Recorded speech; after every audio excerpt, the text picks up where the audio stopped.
आप सबको जय मसीह की। परमेश्वर का धन्यवाद इस सुंदर समय के लिए जो उसकी दया, उसकी करुणा, उसके अनुग्रह से उसने हमें दिया है।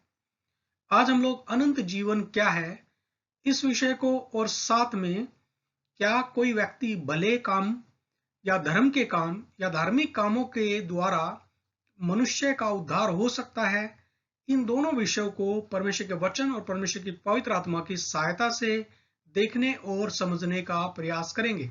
और साथ में हम लोग इस बात को कि बाइबल अनंत जीवन के विषय में और मनुष्य के उद्धार के विषय में हमें क्या बताती और क्या सिखाती है, इसको इस वीडियो में हम लोग देखने का, समझने का और उसके ऊपर मनन करने का प्रयास करेंगे। बहुतायत का जीवन, यूहन्ना उसका 10 अध्याय 10 वचन में यीशु मसीह ने कहा, चोर किसी और काम के लिए नहीं परंतु केवल चोरी करने और घात करने और नष्ट करने को आता है।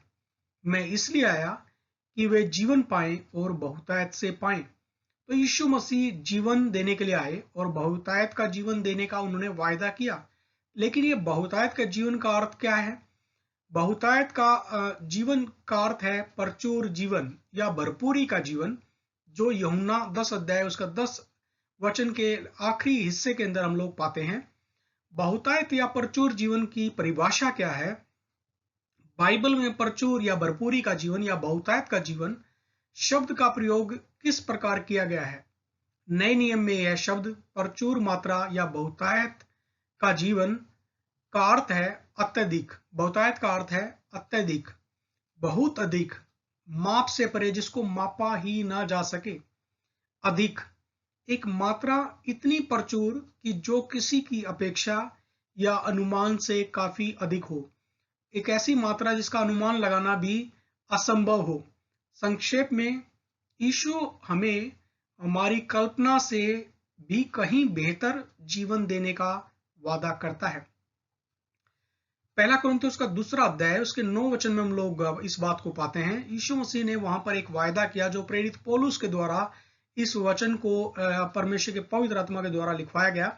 यहाँ पर हम लोग इस वचन को पाते हैं, परंतु जैसा लिखा है कि जो आंख ने नहीं देखी, जो बातें आंख ने नहीं देखी और जो कान ने नहीं सुना और जो बातें मनुष्य के चित्त में नहीं चढ़ी, वे ही हैं जो परमेश्वर ने अपने प्रेम रखने वालों के लिए तैयार की हैं।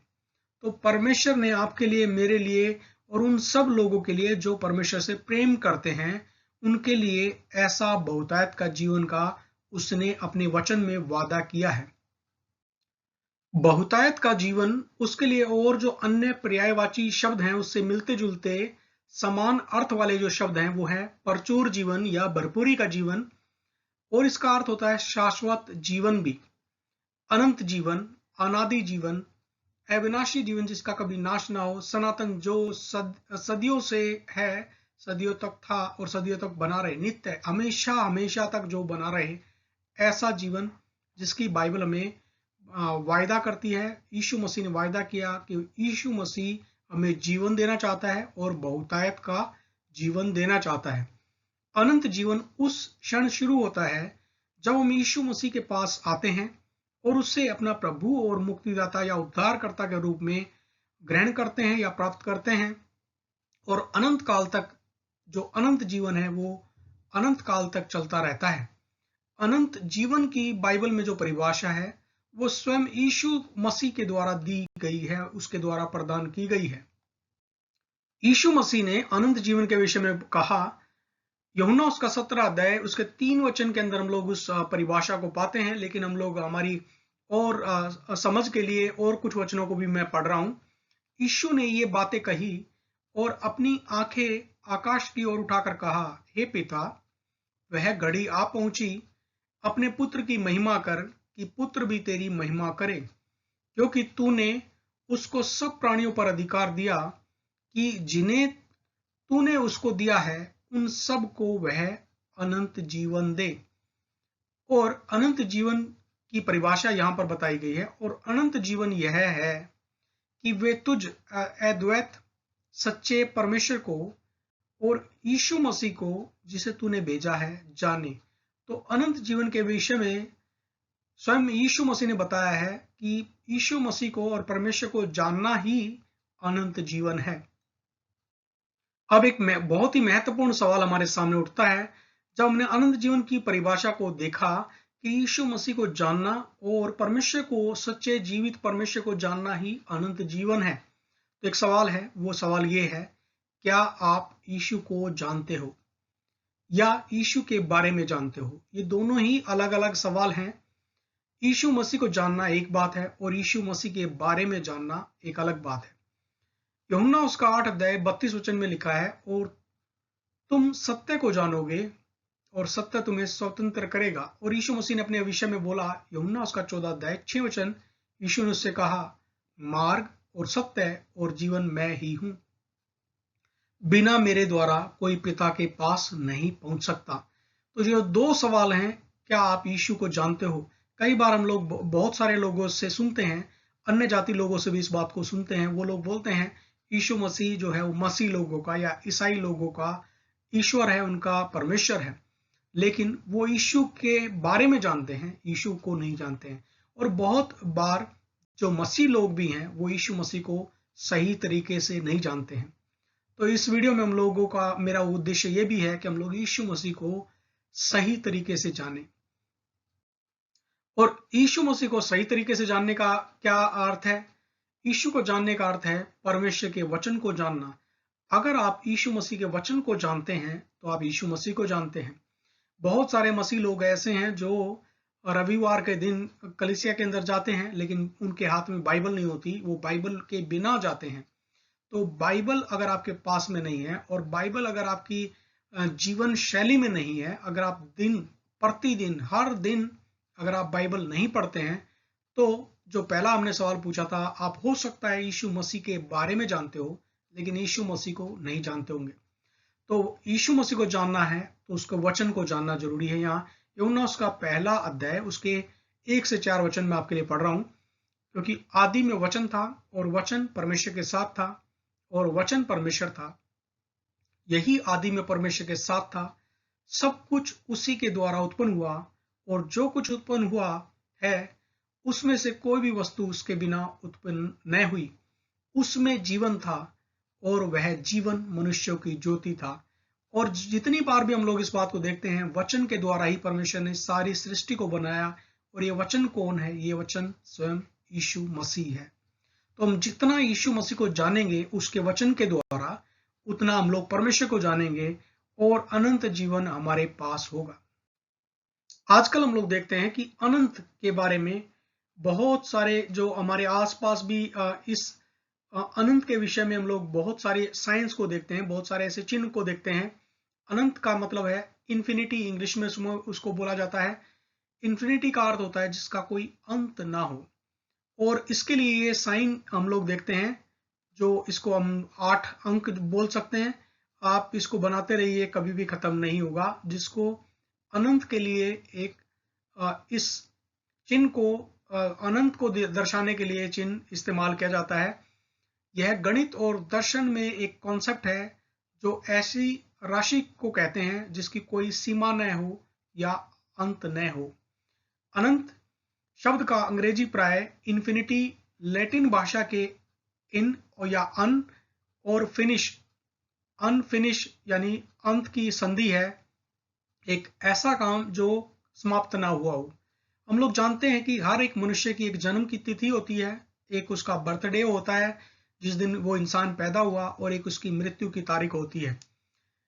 और कोई भी प्रोडक्ट हम लोग देखें, चाहे वो खाने का प्रोडक्ट हो या कोई भी उत्पाद हम लोग देखें मार्केट से, जो कुछ भी हम लोग, या कोई दवाई हम लोग खरीद कर लेकर आए, तो उसकी एक मैन्युफैक्चरिंग या निर्माण की एक तिथि होती है और उसकी एक एक्सपायरी यानी उसकी समाप्ति की भी एक तिथि होती है।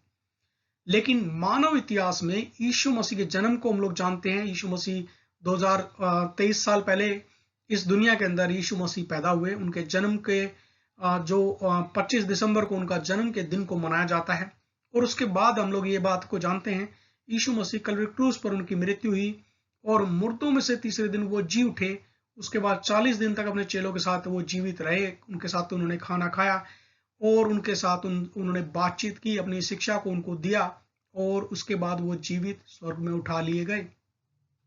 तो यीशु मसीह की भी हम लोग जन्म की एक तिथि देखते हैं और उनकी क्रूस पर चढ़ाने की या उनकी एक मृत्यु की तिथि भी देखते हैं। लेकिन यीशु मसीह ने अपने जीवन काल में, अपनी सेवा के समय में, यीशु मसीह ने बहुत सारे मुर्दों को जीवित किया। लाजर एक उदाहरण है। लाजर को यीशु मसीह ने मुर्दों में से जिला दिया, लेकिन लाजर उसके बाद एक दिन जरूर से मरा होगा, क्योंकि कोई भी व्यक्ति जिसने जन्म लिया उसकी मृत्यु निश्चित है। और हम लोग इस बात को भी देखते हैं, याईर की जो बेटी थी, जो 12 साल की थी और वो मर गई थी, यीशु मसीह ने उसको भी मुर्दों में से जिला दिया। और हम इस बात को भी जानते हैं कि याईर की बेटी की भी एक दिन मृत्यु जरूर हुई होगी, और जरूर हुई है, और उसके बाद उसके जी उठने के बारे में कुछ भी नहीं है। लेकिन यीशु मसीह एकमात्र पूरे संसार के अंदर, पूरी दुनिया के अंदर, मानव इतिहास के अंदर एक ऐसा एकमात्र व्यक्तित्व है जिसकी मृत्यु हुई और वो मुर्दों में से जी उठा और आज भी जीवित है। तो वो अनंत जीवन इसलिए दे सकता है क्योंकि वो स्वयं अनंत है। और मानव इतिहास को अगर हम लोग दो हिस्सों में बांटें, तो यीशु मसीह के जन्म से पूर्व का इतिहास और यीशु मसीह के जन्म के पश्चात, आज हम लोग जो 2023 जिसको एडी बोला जाता है या उसको यीशु बोला जाता है, और ईसा पूर्व, तो मानव इतिहास को यीशु मसीह जो है वो एक सेंट्रल लाइन है जिसके द्वारा यीशु मसीह से पहले के इतिहास को ईसा पूर्व कहा जाता है, और यीशु मसीह के बाद का जो कैलेंडर है, जो समय है, उसको ईसवी कहा जाता है। यीशु मसीह उसके सेंटर लाइन है। यीशु मसीह की सेवकाई के समय में एक धनवान व्यक्ति जो एक सरदार भी था, लूका उसका 18 वचन के अंदर हम लोग उसके बारे में पढ़ते हैं। किसी सरदार ने उससे पूछा, यीशु से पूछा, हे उत्तम गुरु, अनंत जीवन का अधिकारी होने के लिए मैं क्या करूं? तो उसने एक बहुत ही अच्छा सवाल यीशु मसीह से पूछा, और एक सही व्यक्ति से उसने सवाल पूछा कि अनंत जीवन पाने के लिए मैं क्या करूं? और यीशु मसीह ने उसको बोला, तो आज्ञाएं तो जानता है। और उस व्यक्ति ने, उस सरदार ने इस बात को बोला, जो कि एक यहूदी व्यक्ति होगा, उसने बोला, उन आज्ञाओं को, व्यवस्था की जो आज्ञा है जो मूसा के द्वारा दी गई हैं, उनको तो मैं लड़कपन से यानी बचपन से ही मानता आया हूं। और यीशु मसीह ने उसको कहा, तू अपना सब कुछ बेचकर कंगालों को दे दे। और यहाँ पर हम लोग इस बात को देखते हैं, जब यीशु मसीह ने उसको बोला अपना सब कुछ बेचकर कंगालों को दे दे, तो वो धनवान व्यक्ति जो था वो बहुत ही दुखी हुआ, बहुत उदास हुआ, और वो वहां से उदास होकर यीशु मसीह के पास से खाली हाथ चला गया। उसने सवाल तो सही पूछा था, लेकिन वो खाली एक व्यक्ति को हम देखते हैं जो धनवान व्यक्ति था, जो यीशु मसीह के पास आया और वो खाली हाथ ही वापस चला गया। यीशु मसीह अपने चेलों को कुछ कठिन शिक्षा दे रहे हैं, कुछ ऐसी मुश्किल शिक्षा दे रहे हैं जो उनको समझ से उनके बिल्कुल बाहर चले गई। तो यूहन्ना उसका 6 अध्याय उसके 40 से आगे के वचनों को आप समय निकाल कर चाहे तो साथ में भी पढ़ सकते हैं। और वहां पर इस तरीके से बताया गया है, क्योंकि मेरे पिता की इच्छा यह है कि जो कोई पुत्र को देखे और उस पर विश्वास करे वह अनंत जीवन पाए। तो दो चीजें यीशु मसीह बता रहे हैं, एक तो विश्वास करे और वो अनंत जीवन पाए। पिता की इच्छा है, परमेश्वर पिता की इच्छा यह है, जो कोई पुत्र को देखे यानी यीशु को देखे और उस पर विश्वास करे वह अनंत जीवन पाए, और मैं उसे अंतिम दिन फिर जिला उठाऊंगा। मैं तुमसे सच सच कहता हूं कि जो कोई विश्वास करता है अनंत जीवन उसी का है। इस पर उसके चेलों में से बहुतेरे उल्टे फिर गए। यहां पर बीच के वचनों में यीशु मसीह कुछ कठिन शिक्षा उनको दे रहे हैं, आप उसको पढ़ सकते हैं आपकी बाइबल निकालकर, लेकिन समय के अभाव में मैं उन वचनों को यहां पर अभी नहीं पढ़ रहा हूं, लेकिन आप उसको पढ़ सकते हैं। इस पर उसके चेलों में से बहुतेरे उल्टे फिर गए और उसके बाद उसके साथ न चले। तब यीशु ने उन 12 से कहा, क्या तुम भी चले जाना चाहते हो? शमौन पतरस ने उसको उत्तर दिया कि हे प्रभु, हम किसके पास जाएं? अनंत जीवन की बातें तो तेरे ही पास हैं, और हमने विश्वास किया और जान गए हैं कि परमेश्वर का पवित्र जन तू ही है। तो पतरस का जो उत्तर है वो बहुत ही अच्छी तरीके से पतरस बोलता है कि हे प्रभु, हम लोग किसके पास जाएं? अनंत जीवन की बातें तो तेरे ही पास हैं। यूहन्ना के सुसमाचार के अंदर उसका 4 अध्याय, जहां पर हम लोग देखते हैं कि एक सामरी स्त्री जो कुएं पर पानी भरने के लिए आई और यीशु मसीह से पानी मांगते हैं, सामरी स्त्री और जीवन का जल। यूहन्ना उसका 4 अध्याय और 14 से आगे के कुछ कुछ वचन मैं आपके लिए पढ़ रहा हूं। परंतु जो कोई, यीशु मसीह उसको कहते हैं, उस सामरी स्त्री से कहते हैं, परंतु जो कोई उस जल में से पिएगा जो मैं उसे दूंगा, वह फिर अनंत काल तक प्यासा न होगा, वरन जो जल मैं उसे दूंगा वह उसमें से एक सोता बन जाएगा जो अनंत जीवन के लिए उमड़ता रहेगा। स्त्री बोलती है, सामरी स्त्री बोलती है, हमारे बाप दादों ने इसी पहाड़ पर भजन किया और तुम कहते हो कि वह जगह जहां भजन करना चाहिए यरूशलेम में है। यीशु ने उससे कहा, हे नारी, मेरी बात की प्रतीति कर या मेरी बात का विश्वास कर कि वह समय आता है कि तुम न तो इस पहाड़ पर पिता का भजन करोगे न यरूशलेम में। तुम जिसे नहीं जानते उसका भजन करते हो और हम जिसे जानते हैं उसका भजन करते हैं, क्योंकि उद्धार यहूदियों में से है। परंतु वह समय आता है, वरन अब भी है, जिसमें सच्चे भक्त पिता का भजन आत्मा और सच्चाई से करेंगे, क्योंकि पिता अपने लिए ऐसे ही भजन करने वालों को ढूंढता है। परमेश्वर आत्मा है और अवश्य है कि उसके भजन करने वाले आत्मा और सच्चाई से भजन करें। स्त्री ने उससे कहा, मैं जानती हूं कि मसीह जो क्रिस्तुस कहलाता है आने वाला है। जब वह आएगा तो हमें सब बातें बता देगा। यीशु ने उससे कहा, मैं जो तुझसे बोल रहा हूं वही हूं। यीशु मसीह अपने आप को सामरी स्त्री पर प्रकट करते हैं कि जो मसीह आने वाला है, जो परमेश्वर का अभिषिक्त आने वाला है, वो स्वयं यीशु मसीह ही है।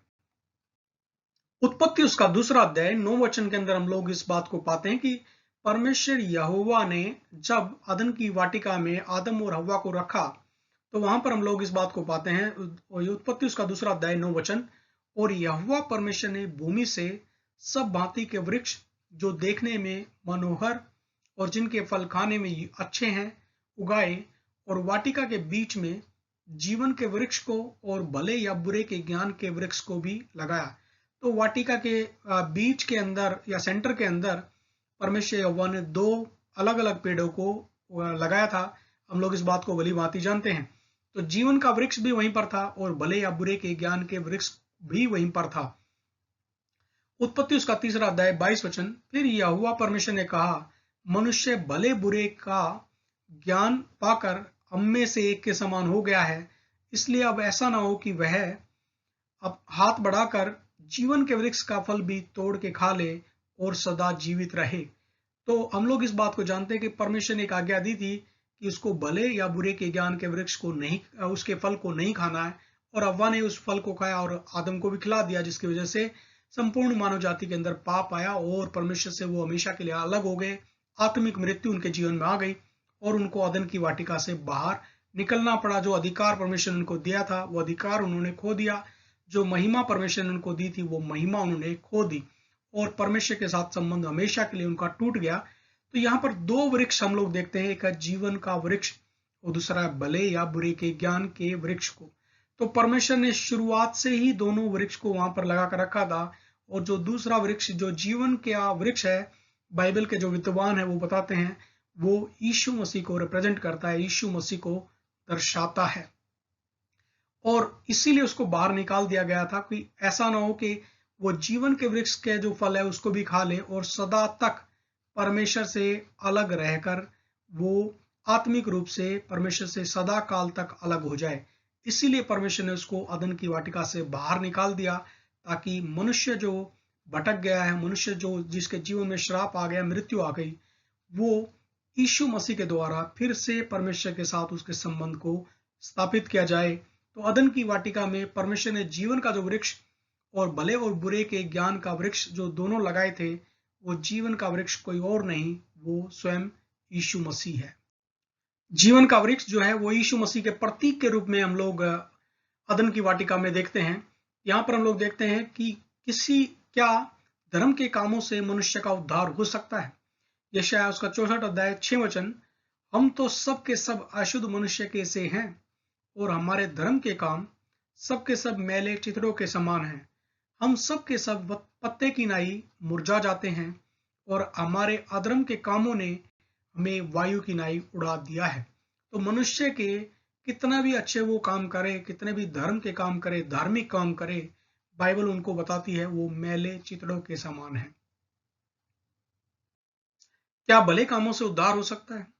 जैसा कि हमने पिछली स्लाइड में इस बात को देखा कि हमारे जो धर्म के या धार्मिक काम है वो मैले चित्रों के समान है। लेकिन इफिसियों उसका 2 अध्याय 8, 9 और 10 वचन, क्योंकि विश्वास के द्वारा उद्धार होता कैसे है? उद्धार हमारे भले कामों के द्वारा नहीं, धार्मिक कामों के द्वारा नहीं, उद्धार होता है क्योंकि विश्वास के द्वारा अनुग्रह ही से तुम्हारा उद्धार हुआ है। अनुग्रह का अर्थ है दया, जिसके लिए हम लोग डिजर्व नहीं करते, वो दया हम पर हो गई।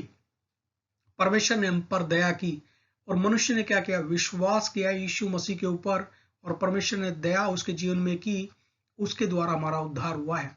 और यह तुम्हारी ओर से नहीं वरन परमेश्वर का दान है। दान के लिए जब भी कोई व्यक्ति किसी को दान देता है, गिफ्ट देता है, तो उसके बदले वो कुछ भी पैसा लेता नहीं। और जो उद्धार है वो परमेश्वर का दिया हुआ एक दान है, वो कमाया नहीं जा सकता, वो परमेश्वर ने हमें दिया, मुफ्त में दिया है। और न कर्मों के कारण, ऐसा ना हो कि कोई घमंड करे। किसी के अच्छे कर्मों के कारण किसी का उद्धार नहीं होता, जैसा बाइबल हमें स्पष्ट बताती है। लेकिन बाइबल ये भी चाहती है कि उसका 10 वचन, इफिसियों 2 अध्याय 10 वचन, क्योंकि हम उसके बनाए हुए हैं, हम परमेश्वर के द्वारा बनाए हुए हैं और मसीह यीशु में उन भले कामों के लिए सृजे गए जिन्हें परमेश्वर ने पहले से हमारे करने के लिए तैयार किया है। लेकिन अगर आपने उद्धार पाया है तो अवश्य है कि आप भले काम करें, क्योंकि परमेश्वर ने मसीह यीशु में उन भले कामों के लिए हमें सृजा है, हमें बनाया है। तो हर एक विश्वासी को, हर एक मसीह व्यक्ति को भले काम या अच्छे काम करने चाहिए, धार्मिक काम करने चाहिए। लेकिन धार्मिक कामों से या भले कामों से हमारा उद्धार नहीं होता, लेकिन उद्धार पाए हुए व्यक्ति को अवश्य ही भले और धार्मिक काम करने चाहिए। बाइबल हमें बताती है कि उद्धार पाने के बाद विश्वासी को भले काम करने चाहिए ताकि परमेश्वर पिता के नाम को महिमा मिले। मत्ती उसका 5 अध्याय 16 वचन, उसी प्रकार तुम्हारा उजियाला मनुष्यों के सामने चमके कि वे तुम्हारे भले कामों को देखकर तुम्हारे पिता की जो स्वर्ग में है बड़ाई करें। तो हमारे भले कामों को देखकर परमेश्वर पिता के नाम को, परमेश्वर जो स्वर्ग में है उसकी बड़ाई होनी चाहिए। इसलिए हमें भले काम विश्वासियों को, सभी मसीह लोगों को करने चाहिए। यूहन्ना रचित सुसमाचार उसका 8 अध्याय 56 वचन के अंदर इस तरीके से बताया है, तुम्हारा पिता इब्राहिम मेरा दिन देखने की आशा से बहुत मगन था और उसने देखा और आनंद किया। यहूदियों ने उससे कहा, अब तक तू 50 वर्ष का नहीं, फिर तूने इब्राहिम को देखा है। यीशु ने उनसे कहा, मैं तुमसे सच सच कहता हूं कि पहले इसके कि इब्राहिम उत्पन्न हुआ मैं हूं। तो यीशु मसीह क्या बताना चाह रहे हैं कि इब्राहिम के जन्म से भी पहले यीशु मसीह इस दुनिया में थे, इस दुनिया के अंदर वो एग्जिस्ट करते थे, इस दुनिया के अंदर उनकी मौजूदगी थी। वो इस दुनिया में अब्राहम से भी पहले से थे और हमेशा तक रहेंगे। इब्रानियों उसका 3 अध्याय 5 वचन, मूसा तो उसके सारे घर में सेवक की नाई विश्वास योग्य रहा कि जिन बातों का वर्णन होने वाला था उनकी गवाही दे, पर मसीह पुत्र की नाई उसके घर का अधिकारी है और उसका घर हम हैं, यदि हम साहस पर और अपनी आशा के घमंड पर अंत तक दृढ़ता से स्थिर रहें। तो यहाँ यीशु मसीह एक बात को बताना चाह रहे हैं, इब्राहिम और मूसा से पहले यीशु मसीह थे और उन दोनों से यीशु मसीह श्रेष्ठ हैं। यीशु मसीह अब्राहम से भी पहले हैं और मूसा से भी श्रेष्ठ हैं, क्योंकि मूसा के द्वारा तो व्यवस्था आई और अब्राहम के द्वारा हम लोग विश्वास को देख। मूसा के द्वारा तो व्यवस्था दी गई, अब्राहम के द्वारा विश्वास आया। मत्ती 5 अध्याय 17 वचन, यीशु मसीह ने कहा, यह न समझो कि मैं व्यवस्था जो मूसा के द्वारा दी गई थी या भविष्यद्वक्ताओं की पुस्तकों को लोप करने आया हूं। लोप करने नहीं, परंतु पूरा करने आया हूं। क्योंकि मैं तुमसे सच कहता हूं कि जब तक आकाश और पृथ्वी टल न जाए, तब तक व्यवस्था में से एक मात्रा या बिंदु भी बिना पूरे हुए नहीं टलेगा। लेकिन यीशु ने व्यवस्था को पूरा किया और अनुग्रह यीशु के द्वारा आया। जो कोई यीशु के नाम पर विश्वास करे उसका उद्धार होगा। हम जानते हैं कि मूसा के द्वारा दी गई व्यवस्था को कोई भी मनुष्य पूरा नहीं कर पाया, इसीलिए यीशु मसीह इस दुनिया में आया और यीशु मसीह ने जो मूसा की पूरी व्यवस्था है उसकी आज्ञाओं को पूरा किया, शारीरिक रूप में पूरा किया, और उसके बाद यीशु मसीह के द्वारा लिखा है उसके द्वारा अनुग्रह आया, और जो कोई किसी ने यीशु मसीह के नाम पर विश्वास किया उसका उद्धार होगा। याकूब उसका 2 अध्याय 23 वचन। और पवित्र शास्त्र का यह वचन पूरा हुआ कि इब्राहिम ने परमेश्वर की बात पर विश्वास किया और यह उसके लिए धर्म या धार्मिकता गिना गया और वह परमेश्वर का मित्र कहलाया। और हम लोग नए नियम में यीशु मसीह को इस बात को देखते हैं। यीशु मसीह ने अपने चेलों को कहा, मैं तुम्हें अब से दास न कहूंगा लेकिन तुम मेरे मित्र हो। क्योंकि एक दास जो है वो स्वामी के मन में क्या चल रहा है वो स्वामी की बातों को नहीं जानता, लेकिन एक मित्र हर एक बात को जानता है। तो यीशु मसीह ने आपको और मुझे दास नहीं लेकिन मित्र बनाया है, और वो ऐसा मित्र है जिसने अपने मित्रों के लिए अपना प्राण को दिया है। यीशु मसीह अनंत जीवन कैसे दे सकता है? क्योंकि वो स्वयं अल्फा और ओमेगा है। अल्फा और ओमेगा का अर्थ है जो आदि है और जो अंत भी है। उसके पास अनंत जीवन है, इसलिए वो दे सकता है। मान लीजिए आपको कुछ लाखों रुपए या कुछ करोड़ों रुपए की आवश्यकता हो और आप किसी धनवान व्यक्ति के पास जाएं और उस धनवान व्यक्ति से मांगे, तो वो व्यक्ति अगर आपको जानता है, आपके ऊपर फेवर करना चाहे, तो वो दे सकता है क्योंकि उसके पास बहुत सारा पैसा है। लेकिन अगर उसके पास पैसा है ही नहीं, आप उससे मांगेंगे तो वो आपको क्या देगा? आपको कुछ नहीं दे पाएगा, क्योंकि उसके पास जो चीज है नहीं वो कैसे दे सकता है। तो यीशु मसीह आपको और मुझे अनंत जीवन क्यों देता है? क्योंकि उसके पास अनंत जीवन है। वो खुद अनंत जीवन के पार है। वो स्वयं अल्फा और ओमेगा है। प्रेरितों के काम उसका 4 अध्याय 12 वचन। और किसी दूसरे के द्वारा उद्धार नहीं, क्योंकि स्वर्ग के नीचे मनुष्यों में और कोई दूसरा नाम नहीं दिया गया जिसके द्वारा हम उद्धार पाए। स्वर्ग के नीचे मनुष्यों में और कोई दूसरा नाम नहीं दिया गया जिसके द्वारा हम उद्धार पाए। तो बहुत सारे लोग हैं जो सत्संगों में जाते हैं और नाम दान लेते हैं। तो बहुत सारे लोग हैं जो पंजाब के अंदर भी और भी जो अलग अलग जो राज्य हैं उनके अंदर नाम दान लेने के लिए जाते हैं। लेकिन बाइबल इस बारे में एक बात बहुत ही स्पष्ट कहती है, किसी दूसरे के द्वारा उद्धार नहीं, क्योंकि स्वर्ग के नीचे मनुष्यों में और कोई दूसरा नाम नहीं दिया गया जिसके द्वारा हम उद्धार पा सकें। प्रकाशित वाक्य 22 अध्याय 13 वचन। मैं अल्फा और ओमेगा यानी पहला और पिछला, आदि और अंत हूं। इब्रानियों 13 अध्याय 8 वचन। यीशु मसीह कल और आज और युगानुग एक सा है, वो कभी बदलता नहीं। मत्ती उसका 28 अध्याय 18 वचन। यीशु ने उनके पास आकर कहा कि स्वर्ग और पृथ्वी का सारा अधिकार मुझे दिया गया है। यीशु मसीह के पास स्वर्ग का अधिकार भी है, यीशु मसीह के पास पृथ्वी का भी सारा अधिकार है। थोड़ा अधिकार नहीं है, सारा अधिकार है।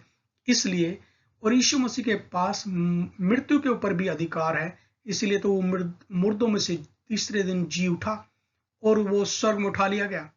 वो जिसके पास मृत्यु के ऊपर जय पाने का अधिकार है, वो किसी भी व्यक्ति को, क्योंकि उसके पास जीवन है, उसके पास जीवन जल की नदियां हैं, वो किसी व्यक्ति को जीवन का जल देता है और उस व्यक्ति को जीवन के जल का श्रोता बना देता है। उसके पास अनंत जीवन है, इसीलिए वो किसी भी व्यक्ति को अनंत जीवन देने की सामर्थ रखता है। एक बहुत ही महत्वपूर्ण सवाल जो आपके लिए, मेरे लिए, हम सबके लिए है, क्या आपके पास परमेश्वर का पुत्र यानी यीशु मसीह है? अगर इसका उत्तर हाँ है तो परमेश्वर के नाम को धन्यवाद करें, और अगर आपके पास यीशु मसीह नहीं है तो आज आपके पास अवसर है कि आप यीशु मसीह को अपना प्रभु और मुक्तिदाता ग्रहण कर सकते हैं।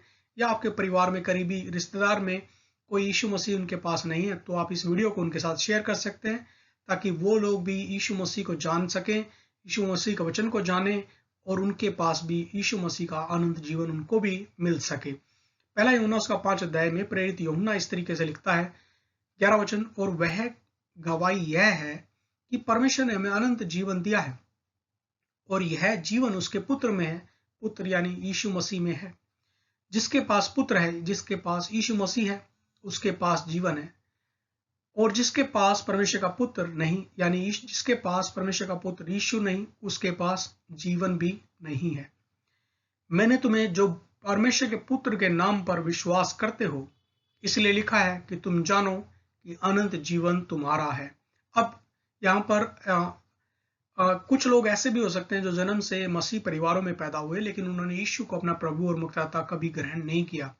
तो यीशु मसीह आपके परिवार में तो है, लेकिन आपके जीवन में यीशु मसीह नहीं है, तो आपको यीशु मसीह को ग्रहण करना बहुत आवश्यक है, ताकि यीशु मसीह आपको अनंत जीवन दे।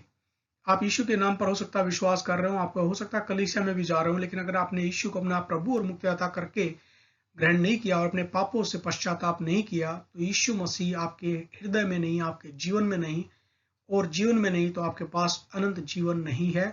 यीशु मसीह आज आपको इस वीडियो के द्वारा ये आपको मौका देना चाहता है कि आप यीशु मसीह को जाने और उस परमेश्वर को जाने, क्योंकि अनंत जीवन यीशु मसीह को जानना ही है। परमेश्वर की योजना विश्वास के द्वारा अनंत जीवन। परमेश्वर विश्वास के द्वारा अनंत जीवन देना चाहता है। मानव जाति को अनंत जीवन देना उसकी योजना है। यूहन्ना उसका 3 अध्याय 15, 16 और 36 वचन यहाँ पर इस तरीके से बताया गया, ताकि जो कोई विश्वास करे उसमें अनंत जीवन पाए, यीशु मसीह में अनंत जीवन पाए।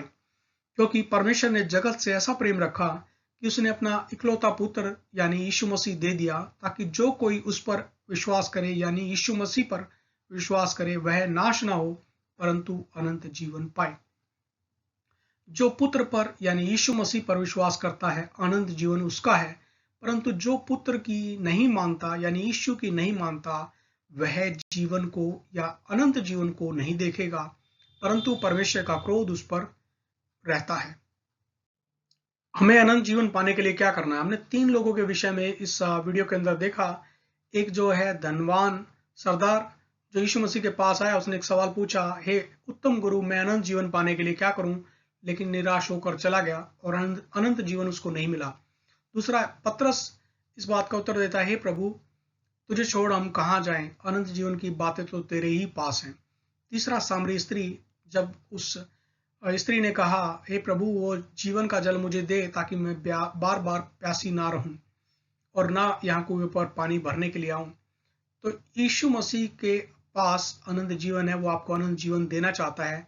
उसके लिए आपको क्या करना है? यीशु मसीह के क्रूस पर किए हुए बलिदान पर विश्वास करें कि वो आपके पापों के लिए मारा गया, गाड़ा गया और मुर्दों में से तीसरे दिन परमेश्वर की सामर्थ के द्वारा वो जी उठा, आज जीवित है और वो एक दिन बादलों पर आने वाला है।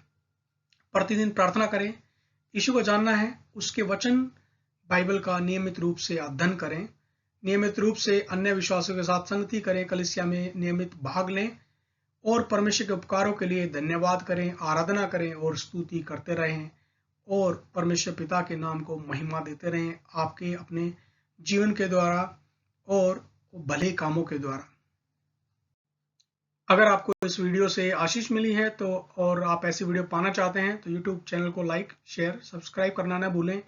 परमेश्वर आपको बहुतायत से आशीष दें। जय मसीह की।